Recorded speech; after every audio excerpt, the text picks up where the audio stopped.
চাল কুমড়োটা কেটে নিচ্ছি।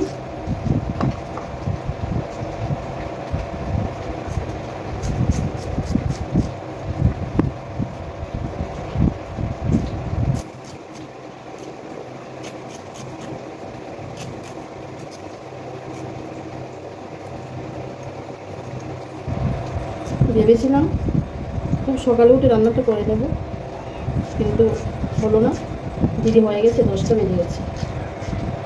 মাছের মাথাটা ভেজে নিলাম ওই তেলের মধ্যে,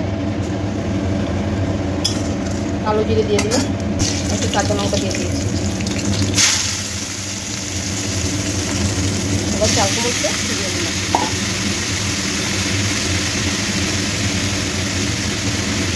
হলুদ গুঁড়ো, একটুখানি জিরে গুঁড়ো,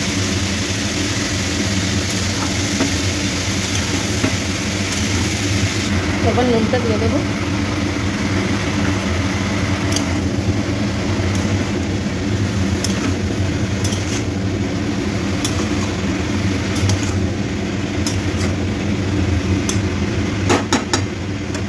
এবার ঢেকে দেবো।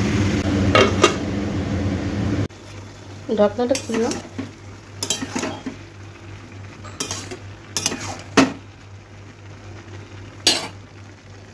এবার এর মধ্যে মাছের মাথাটা দিয়ে দেবো, আর এটা সিদ্ধ হতে লাগবে।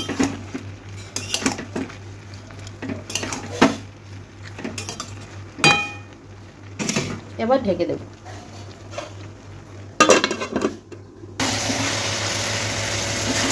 চাল কুমড়োটা মোটামুটি হয়ে এসছে। আমি এটার মধ্যে একটুখানি চিনি দিয়েছি, এটা দেখাতে পারিনি। আর দুটো লঙ্কা দিয়ে দেবো। অ্যাকচুয়ালি আমরা ঝালটা মানে খুবই কম খাই, তাও আমি অনেক সময় ভিডিওর স্বার্থে কয়েকটা লঙ্কা বেশি দিয়ে দিই। আমি তাও খেতে পারি, কিন্তু আমার ফ্যামিলির অন্যান্যরা ঝালটা একদম নিতে পারে না। এই দিক দিয়ে আর একটা করে বসিয়ে দিয়েছি, করলা ভাজিগুলি করে দেবো।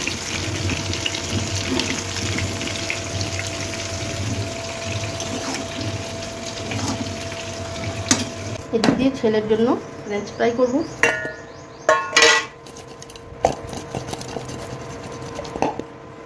প্রথম তো আলুগুলিকে আমি একবার শ্যালো ফ্রাই করে নিয়েছি।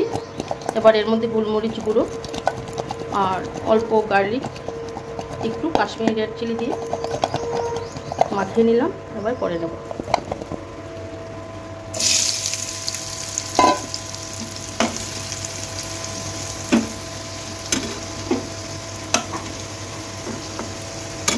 দেখো আমার চাল কুমড়ো দিয়ে ইলিশ মাছের মাথা দিয়ে করেছি, এটা পুরো হয়ে গেছে। আমি এতক্ষণ মানে রান্না তো করেই নিয়েছি, মানে রান্নাটা হয়ে গেছে। তারপর আমি কী করেছি, ফ্লেমটা কমিয়ে আমি রেখেছি, তার জন্য ওই যে তেলটা বেরিয়ে আসছে, আর ওর মধ্যে মানে যতটুকু জল ছিল পুরো জল শুকিয়ে গেছে। এবার আমি নামিয়ে নেব। তেলের জন্য এখানে একটু ডাল ফ্রাই করে দিচ্ছি।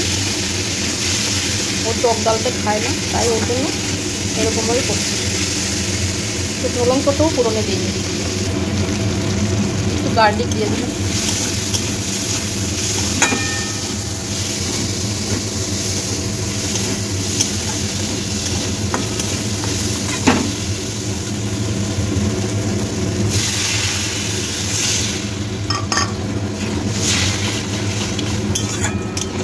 ছেলের ডালটা হয়ে গেছে, একটু চিনি দিয়েছি আর একটু কসুরি মেথি দিয়ে নামিয়ে নেব।